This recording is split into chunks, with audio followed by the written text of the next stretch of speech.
Welcome into Inside the Charge. I'm Maddy Glab, and today we're going beyond the field with Bills Safety Taylor Rapp. Let's get into it.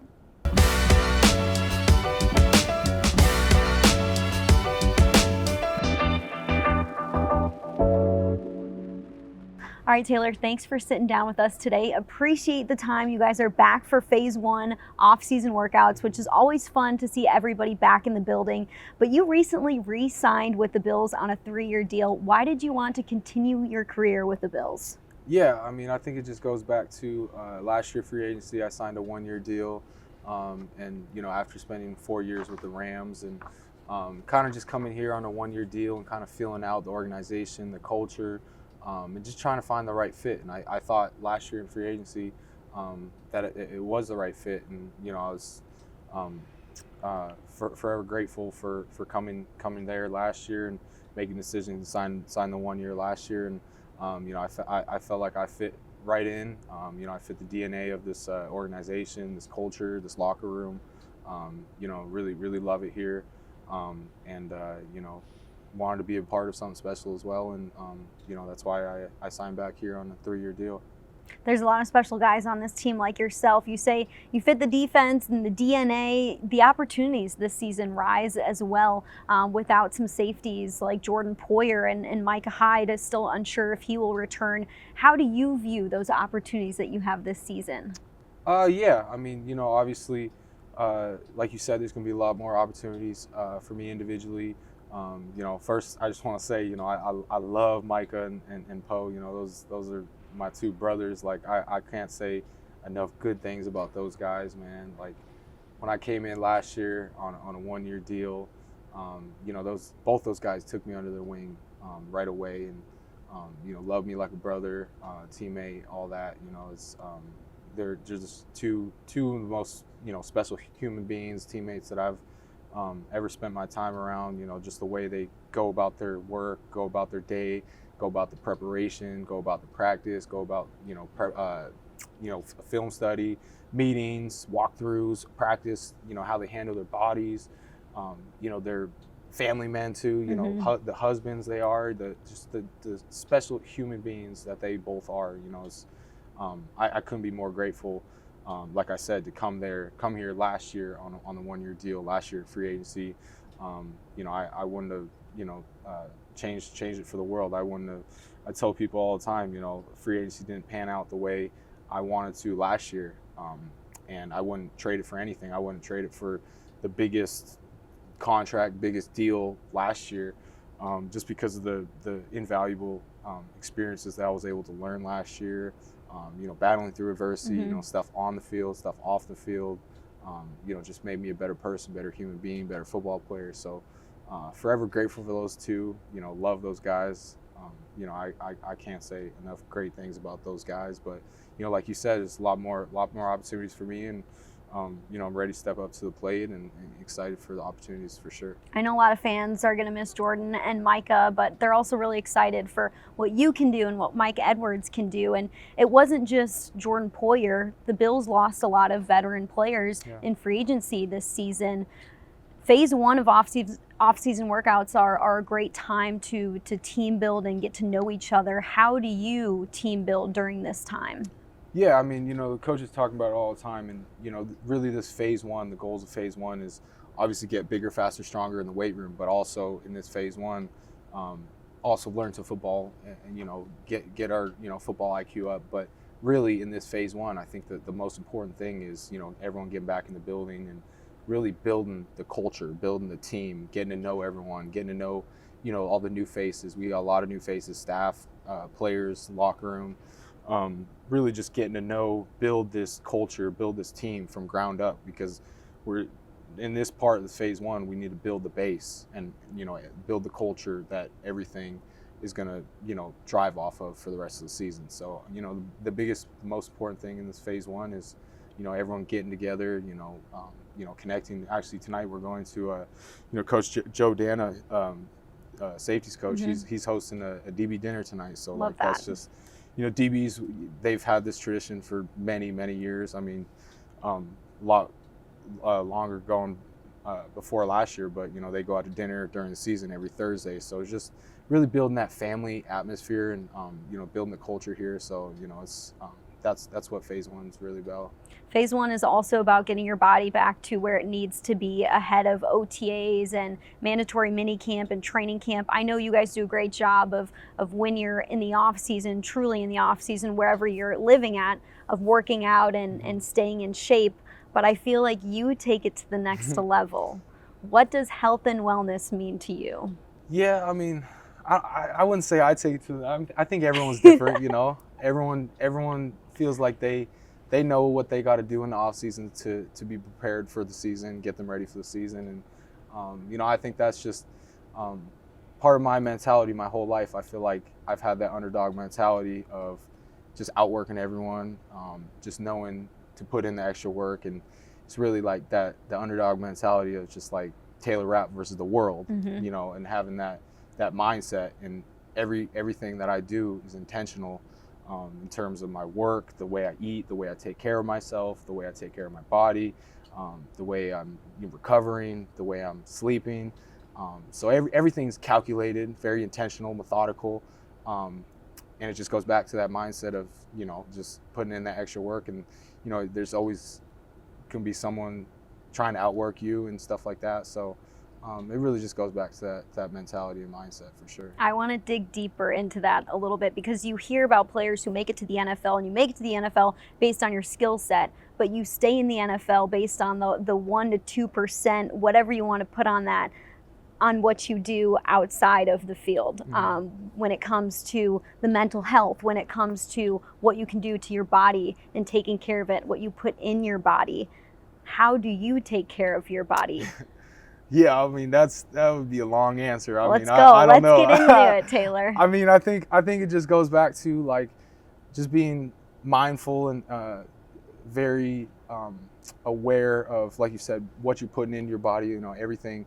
We're out here, like I always tell people too. Like my older brother, he played sports his whole life. He played football and all that stuff. But like, I feel like us as NFL players, we're like less than 1 percentile, where our job is to actually like stay as healthy and take care of our body. Like we're blessed and grateful enough to, like, not many people, like office desks, 99% of the population, they have to work their own job, but then they work a whole nother job of going to the gym and taking care of their bodies and being mindful of what they're eating and stuff. But I feel like we're blessed because it's all in one. Our job is to make sure our bodies and our mind, body, soul, everything in our bodies is functioning at the highest level, because that's like our bodies are our money makers. That's how we get paid. That's how we pay for our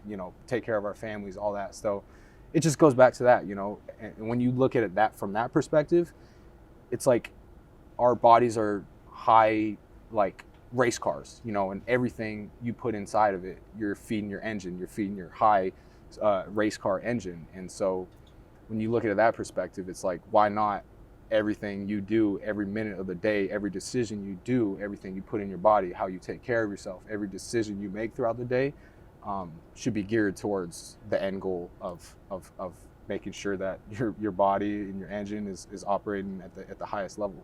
It sounds like you're very disciplined in how you take care of your body, and that piece of cake can look good sometimes. But when you're thinking about all of that, maybe it's a little bit easier. So what does the average plate look like for you? Yeah, I mean, I definitely get into, I definitely indulge in my wife. She loves her sweets. You have a cheat day every once in a while. I'm sorry. I didn't mean to call my wife out like that. But you got to call yourself out too. Yeah, for sure. I mean, I got a sweet tooth too. But like, I mean, I think it's all about balance too, like moderation. You hear all the time, everyone talks about like 80-20 rule. I would say I probably follow like closer to like a maybe 90-10 and a little more strict, but I would tell you, like 2 years ago, I went down this huge rabbit hole, and I think I was like over restrictive in terms of you try to be too perfect, where you're driving your mind absolutely insane. It's not sustainable. Like your mind you're driving yourself crazy. And I think that was, I was really going down that road 2 years ago. That was my last year with the Rams, and like, I remember like I would be just trying to be so perfect, but I was driving myself crazy, because that was my last year before heading into free agency. And like, there's a lot of research and literature about, injuries, injury rates, and, nutrition, sleep, all that. So like, it got so bad. Like I got 2 dogs, Ollie and Maya. It got so bad, like at the end of the season, I wanted to like get as much, I was shooting for like 14 hours of sleep. Dang. Yeah, I know. So like newborn baby I was level. I was taking my girl dog Maya, and we were going in the guest bedroom and sleeping, going at like 8 p.m. trying to like sleep 14 hours through the night. And I just remember that year, it was so crazy. Like I got so crazy that it wasn't sustainable, and like I had to take a step back too, because that like hurt my relationship with my wife too, because like obviously like, that's like that's my other half, but like it was tough. And so like just learning from that experience, it was definitely, you always learn from experiences and stuff like that, everything you go through. So I wouldn't change that too, because I think our relationship is better than ever now, because last year when I came here, I really realized that I can't do that. It's not good for myself. It's not good for my mental health. It's not good for my relationship. It's not good for really everything. So like last year, I really found that balance, and where you don't have to be so perfect. And I think that was just my mindset growing up my whole life of that extra work. It's always like I really adopted this past offseason too, to like work smarter, not harder, and less is more sometimes, and you're not killing your body where you can get injured, you're doing extra work, stuff like that. So last year I really found some really good balance too. So long story short, like I definitely indulged into some good meals that help the mind, and help the soul, feed the soul. But I definitely eat clean, at least 90% of the time throughout the week. It's easy to go off the deep end in terms of your health. If you're committed to your health, like a lot of people in this world are, I would put myself in that category too. And it's easy to become a crazy person quickly, and you have to learn from those mistakes, like you said. When you look at how you take care of yourself right now, how do you see the payoff from the eating habits to the sleeping habits to the working out habits? How has this benefited you in your NFL career that you've been playing in since 2019? Yeah, I mean, I think it's a tough question too for certain people, because if you ask like just a average player, and you say like, oh, can you feel all these benefits, or can you feel like you eating better, or you feel better out on the field because you ate this? It's tough to like get that actual like concrete evidence of how you feel. And I felt like for the majority of my life, probably within the last few years I kind of went a little crazy, but for the majority of my life I think I've ate pretty clean.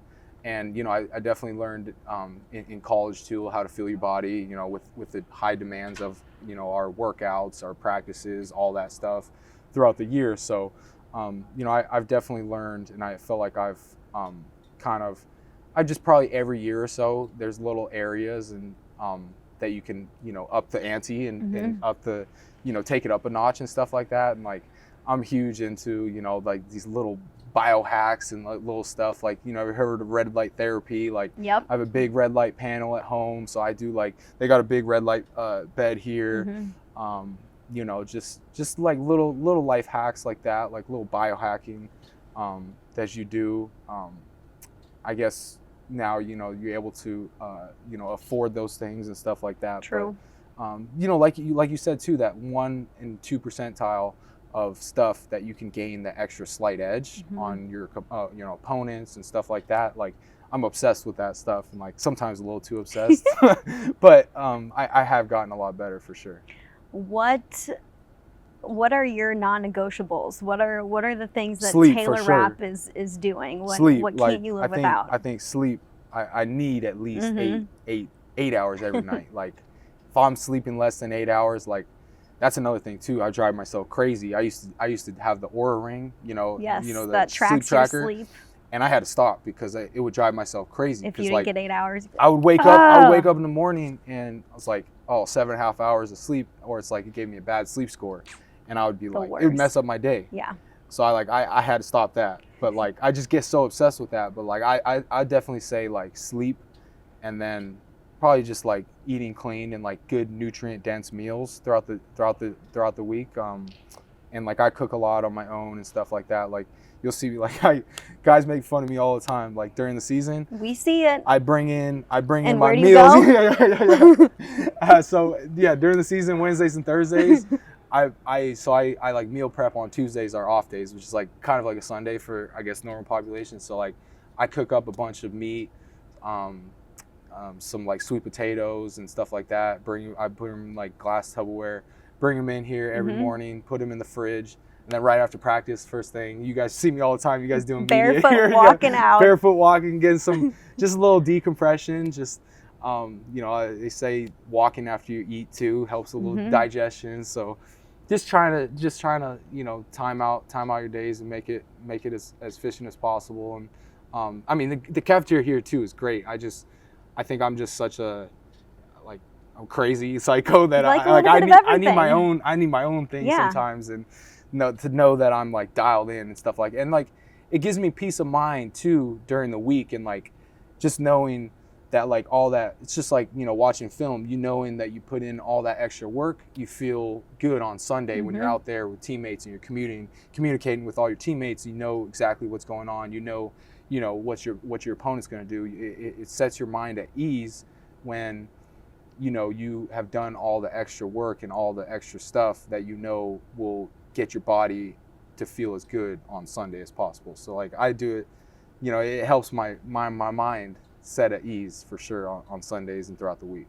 I think all that's so interesting. You mentioned biohacking and red light therapy. What else are you into right now? Yeah, I mean, I think one thing that I really got into this past off season was like watching. You're gonna think I'm crazy. Like watching the sunrise. Okay. And watching the sunset. Okay. Every single day, because if you just go back to our ancestors and stuff, and like how would our ancestors know what time it is, or how would they know? Because the sun sets your circadian rhythm, and so like if you are you able to watch the sunrise every morning, get that morning sun in your eyes, which you don't always get in Buffalo. Yeah, that's tough. But I was out on the West Coast. I was out on the West Coast, and then I was out in Hawaii. I took a trip to Hawaii with my brother, my best friend that I played in college with, and I like made it a thing where all three of us, like, we had to watch every sunrise and watch every sunset, get it in our eyes. And I swear, both of those guys, and I knew already that I was going to get the best night of sleep throughout the whole trip. And like there's obviously a lot of other things that tie into that, like obviously Hawaii, like you getting some good sun on you, making tired, I was working out, eating good food, stuff like that, and so like that obviously tied into sleeping well. But this past off season, I really got big into watching the sunrises, watching the sunsets. Like I swear, I got my wife into watching sunsets too, and like she says she has never slept better when she watches the sunsets. And interesting. Because it's actually, sunrise and sunset actually has like the red light therapy. It has the most red light in the sunrise early morning, and then sunset too. And so just getting like the sunrise and sunset in your eyes, it tells your brain, oh, it's time to wake up, like it's time to go to sleep. It's time to go to sleep, stuff like that. So like there's a lot of other science that goes into it, but like that was just one thing that like I really got into this past off season, and like it's amazing. Like if I give one life hack to someone for the rest of life, is to watch every sunrise and watch every sunset of every day if it's sunny. I might have to give it a shot. Yeah. You need to start your own health podcast with all these tips and hacks. Maybe. I love it. All right, let's switch gears. May is Asian American Pacific Islander Month. Your mom is from Shanghai. So how do you live out your Chinese culture every day? Yeah, I mean, I think it's just every day, just, kind of just going back to your roots and where my mom came from, and, my heritage, and just trying to pay homage to my heritage and, what she's gone through to get where she was and to get where, to get her family to where it was. And, it just means a lot to me because both my grandparents, my grandpa actually passed away this past year, but both of them, they're my mom's parents. They don't really speak any English. They've been over here, helping raise my brother and I. And so, just the relationship I had with them and, all the little stuff that we did growing up as kids to, appreciate all the heritage and, all the Chinese roots and stuff like that. And, it just means a lot to me because that's, it's also, in the NFL and really all sports, there's not many Asian Americans. So, I think it was tough for me growing up because, as a kid, you always want, when you want to play in the big leagues or in the NFL or stuff, you always want to look at an athlete that you can identify with or connect with too. And so like it was tough for me because I really didn't have anyone like Asian to look up to in the NFL or MLB or really any national professional sports. So like that was tough for me. So like me being able to be that beacon for little kids growing up that were in my position growing up, that they can actually look up to me and be like, hey, like that guy looks like me, like I want to be like him, Mom, so I really think that's like, it was kind of my calling, when I first got into the league and like, just being able to be that beacon for the younger kids to, the younger Asian American kids that were in my position growing up to have that, role model and beacon for them to give them hope, that, hey, like, doesn't matter what we look like, we can get there, so it's that means a lot to me. I love that. What are some things that you have done to be a resource for those younger Asian Americans? Yeah, I mean, I think a lot of them, I try to be as active as possible on social media and Instagram and stuff, and a lot of them, reach out to me, and I try to take time to, lend out that hand to them and, give them tips here and there and, be able to give them some inspiration and some words of encouragement and stuff like that. And, but I think it starts with, also like, the biggest thing is, I feel like I got, all the Asian population, all the Asian Americans like on my back when I go out there so cool. on Sundays and like, to perform well and play the best I can. I feel like I got like a lot of pressure and like all those kids on my back because like my success might help out them and be able to, open up more opportunities, open up more doors for them and stuff like that. They're also cheering you on too. Yeah. You've got those people cheering you on, which sure. is awesome. You have 2 adopted dogs, one from China and one from Korea, if I'm correct. Yeah. How did that come about? Yeah, I mean, I think it just goes back to, kind of my heritage too. And, just being able to rescue both of them from Asia, first one, Ollie from China, and just being able to give them a better life and stuff like that. I feel like my wife and I, we grew up with dogs our whole lives. And we always knew that we would want a dog eventually. And I think, I think my whole first rookie year, I was like begging my wife, like, hey, like, come on, let's get our first dog. And, I think this organization we've been following, Bunny's Buddies, so they like specialize in saving dogs from the meat trade over in China and South Korea. And so we've been following them for a while. And I think going in my second year, I finally convinced my wife, to kind of apply to the organization and, see if we can, help rescue one and get our first one. And, I was able to convince my wife and we were able to make it happen. And man, I just, those two, our first one, Ollie, he's like attached to my wife at the hip. Like he doesn't go anywhere. Best friends. Yeah, best friends. Like, You know, you're the odd man out. well, no, Maya, the girl dog, she loves me. Oh, She's okay. daddy's I girl love for that. sure. So, yeah, no, they've been amazing. You know, they've been probably the two best things that's ever happened to my wife and I, and you know, we love them and we do everything together. They're basically like our little kids and Aw. everything. So they're awesome. You've been away for a few months. What have you done this off season? Just probably went out to the West Coast, home base like in California. Love it. Yeah, nice My weather. home base sunshine. is Buffalo, so Yeah. you guys get lucky. You get to leave when it's cold. Right.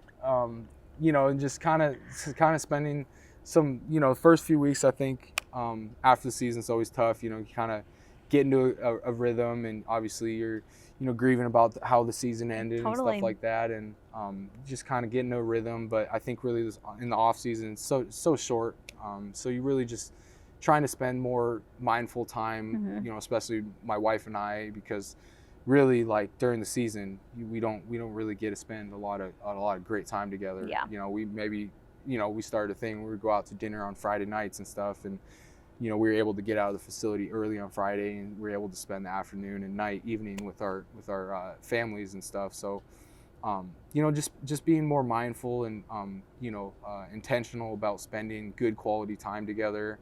You know, between me and my wife, and then we shot up to Washington. To all my family's up in Washington still. So, her family's up in Washington still too. So.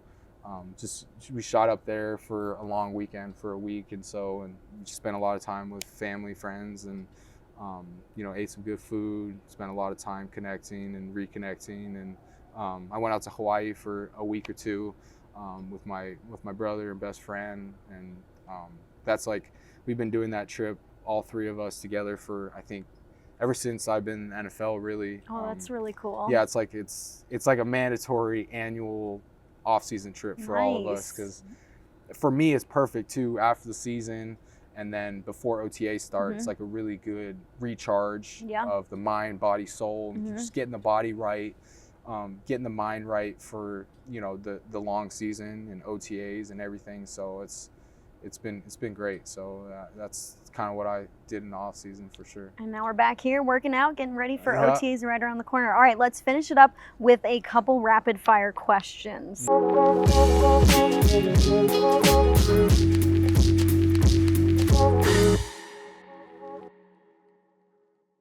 What teammate would you want on your side during a zombie apocalypse? Spencer Brown. Spencer Brown. For sure. How come?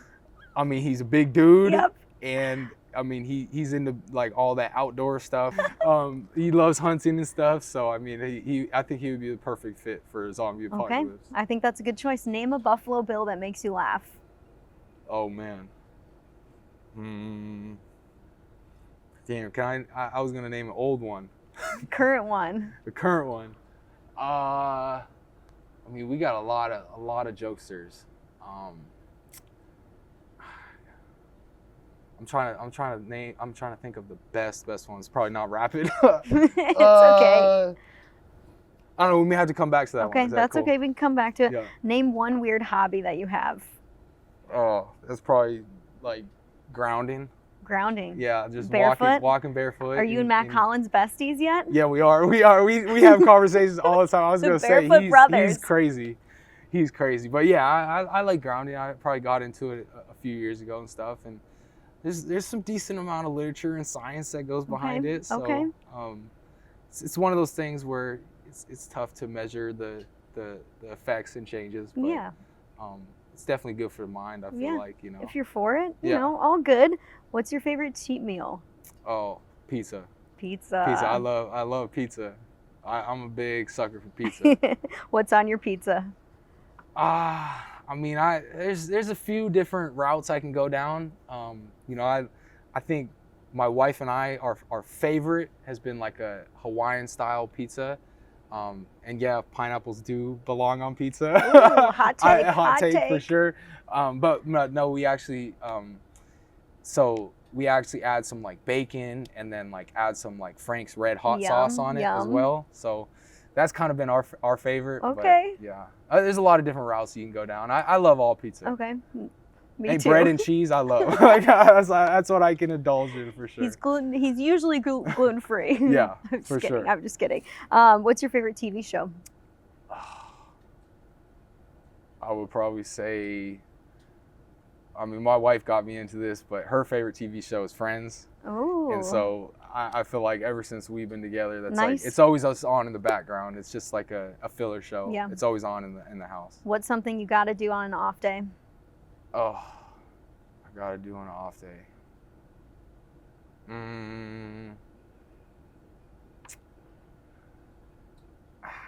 I would say probably I got a sauna, sauna and cold tub. Okay. How many times you going back and forth? A couple. A couple? Yeah. So I go like 20 minutes and then a few minutes in the cold tub and then 20 minutes and a few minutes in the cold tub. Yeah. I love that. Yeah. What's one artist you've been listening to lately? Oh, I gotta say I'm a huge reggae fan. I love reggae, island music. I brought the Aloha Fridays here, so like every Friday our position coach is listening to reggae. But no, I would probably say J-Boog. Okay. You know J-Boog? I've heard of J-Boog. Yeah. Just some. I mean, it's just reggae's good. It's good, especially out here in Buffalo. That's what I need. In your life. That's what I need. Okay. It's just good vibes, good energy. All right, let's get back to the jokester on the team. Yeah. I know some of the jokesters left, so it's okay that this answer is taking some time because a lot of people would say Gabe Davis. Yeah. He's no longer on the team. I was gonna say Shaq Lawson. A lot of people say Shaq Lawson or Trey White, no longer on the team. Yeah. I would say. Is Daquan a jokester? Is trying to think of who else is on the defensive line. This should not be that Ed. hard. Ed gets funny. people laughing. Ed's pretty funny. Got Terrell. You got Matt.